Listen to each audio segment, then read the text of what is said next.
CSO effectiveness. Civil society is recognized to be a main actor in the implementation of development and development effectiveness particularly, and the main implementer in the decision making, but also in holding the other actors accountable. Which means that civil society itself should also follow certain norms to be also accountable to the other actors in this implementation. And these norms should, be based on a clear vision about the objectives of development. What do we mean by development effectiveness? What is the new paradigm and the new model that we need to implement for the sake of equality or inequality, based on a human rights-based approach? And these are the main elements of a strong vision that civil society should adopt and respect while acting as a partner in development activities. Meanwhile, also civil society, in order to be an effective partner in development, should also enjoy relevant enabling environment, an empowering environment where it's not only about the legal framework which allows civil society to independently and freely work, but also to have free access to information, free access to resources, free access resources, human resources, but also financial resources. And all these elements are essential and needed for civil society in order to act independently as a main actor of change. Meanwhile, we have also to take into consideration that the other actors should be held accountable, and the main role of civil society is to be able to monitor their implementation and their roles, including the private sector. And that's why the private sector, who is becoming more and more important actor in the global policies and even at the national level, should be held accountable according to certain norms and standards. And I believe that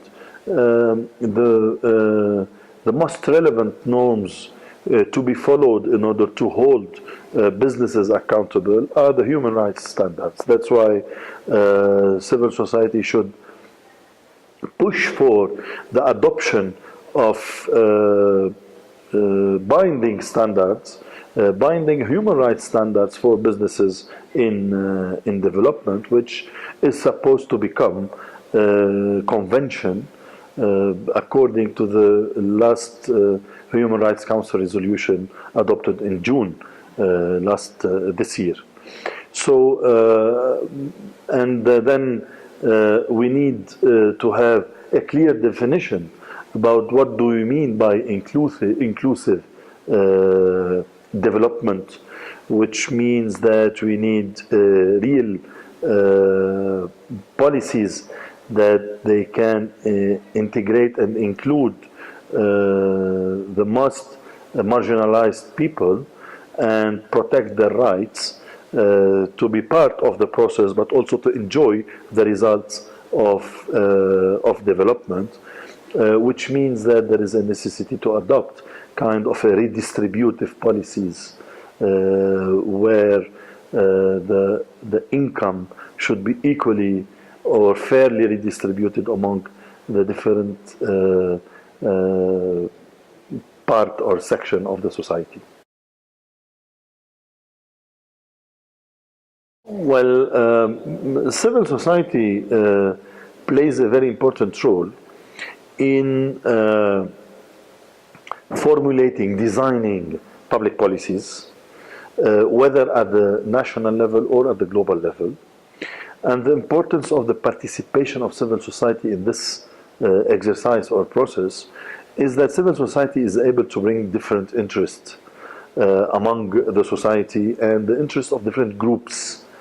Youth, women, indigenous people, people with disability, so unemployed, labor movement. So this diversity that civil society can bring is a very important addition to the decision-making process. So the policies deriving from this process will be inclusive and take into consideration the concerns and the interests of these different parties.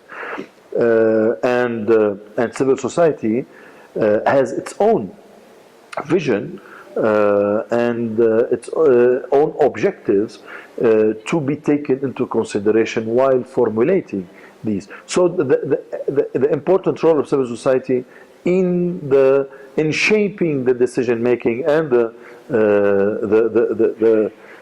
policies in general, but also civil society has an important role in implementing then these policies, mainly when it comes to development. I mean, in outreaching the different component of the society or groups of the society to make sure that the implementation is taking place according to the standards of human rights.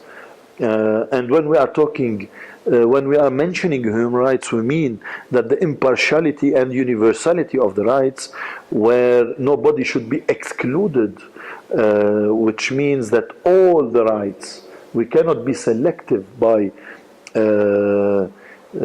choosing the rights or the services, and then we cannot be selective by choosing the groups of people. So all the rights for all the people, and this is one of the main job or tasks or role that civil society should be aware when participating in the implementation of the policies. Then, and the most important role of civil society is monitoring and accountability, which means that civil society should create its own tools to monitor the implementation, the decision-making processes, and the implementation of the policies, which means that to hold the different partners in development accountable, governments and private sector and all the other international institutions, and mainly the international institutions whose the role is becoming more and more influential in shaping the national